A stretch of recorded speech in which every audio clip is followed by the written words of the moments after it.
পুজো দেখছো তোমরা? পুজো দেখছো? প্রসাদ খাবে? প্রসাদ খাবার জন্য বসে আছো? হ্যাঁ, প্রসাদ খাওয়ার জন্য বসে আছো?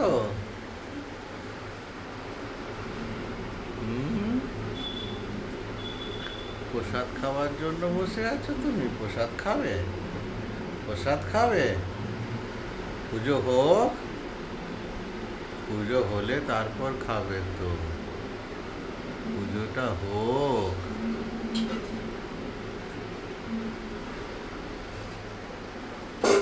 পুজো হলে দুজন বসে আছে, প্রসাদ খাবে। দুজন বসে আছে, প্রসাদ খাবে। এই সিঁড়ি দিয়ে উঠেছে, উঠে বসেছে, প্রসাদ খাবে। দুজন বসে আছে।